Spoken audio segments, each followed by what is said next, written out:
தலைப்பு: the photo drama of creation. சிருஷ்டிப்பின் புகைப்பட நாடகம். பக்கம் 32. எரியும் முட்புதர் அருகே. பார்வோனின் குமாரத்தி மோசேயை கண்டெடுத்தல். செங்கடலில் இஸ்ரவேலர். மீட்பின் பாடல். மோசே எல்லா வகையிலும் சிறந்து விளங்கினார். மோசே சிறு குழந்தையாக இருந்தபோது நைல் நதியின் நாணல் புதர்களுக்கு மத்தியில் விசுவாசமுள்ள அவரது பெற்றோரால் வைக்கப்பட்டார். அங்கு ஓர் எகிப்திய இளவரசி அவரை கண்டெடுத்து தத்தெடுத்து கொண்டார். எதிரிகளின் மத்தியில் பாதுகாப்பாக இருந்த அவர் எகிப்தியருடைய சகல சாஸ்திரங்களிலும் போதிக்கப்பட்டார். எகிப்திய அரசவையின் கணங்கள் அவருடையவைகளாக இருந்தன. ஆனால் அவரது தேசத்தார் கடுமையான துன்புறுத்தலுக்கு ஆளான போது அந்த அதிகாரங்களை அனுபவிக்க முடியாத அளவிற்கு அவர் தனது ஜனத்தின் மீது மிகுந்த பற்றுதலாக இருந்தார். தனது சகோதரருக்கு உதவும் நோக்கத்தில் அவர் எகிப்திய விசாரணைக்காரன் ஒருவனை கொன்று போட்டார். ஆனால் அவர்களுக்கென்று தான் உதவ எடுத்த முயற்சிகளை தனது சகோதரர் பாராட்டாததோடு தன்னை எகிப்தின் தேச துரோகி என்று கூறியதைக் கண்டு அவர் ஏமாற்றமடைந்தார். இதன் விளைவாக மோசே மீதியான் தேசத்துக்கு ஓடிப்போய் அங்கே 40 வருஷமளவும் இருந்தார். பின்னர் தேவனுடைய குறித்த காலம் வந்தபோது அவர் தனது ஜனங்களாகிய இஸ்ரவேலரை விடுவிப்பதற்காக அனுப்பப்பட்டார்.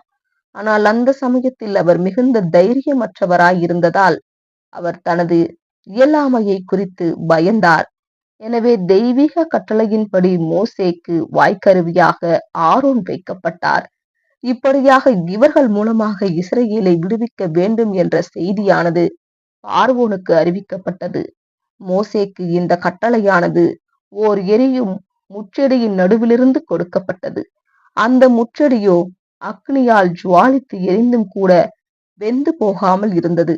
கவனத்தை ஈர்க்கக்கூடிய வகையில் தெய்வீக செய்தியை அறிவிப்பதற்காகவும் இந்த பணியில் மோசேக்கு நம்பிக்கையையும் தைரியத்தையும் கொடுப்பதற்காகவும் கர்த்தருடைய தூதனானவர் இப்படிப்பட்ட அற்புதமான வழிமுறையை பயன்படுத்தினார்.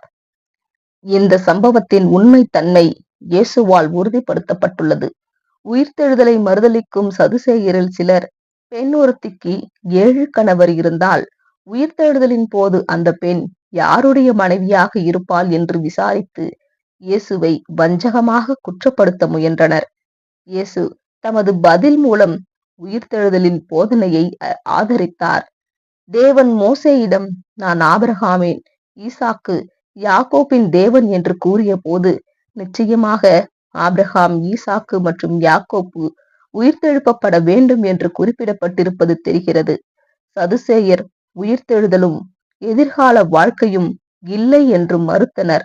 மாறாக தேவ தூதரின் வாயிலிருந்து வந்த தேவ வார்த்தையானது மரித்தோரின் உயிர்த்தெழுதல் உண்டென்பதை நிரூபித்தது. தேவன் இவ்வாறு இல்லாத விஷயங்களை ஏற்கனவே இருந்ததை போல பேசினார்.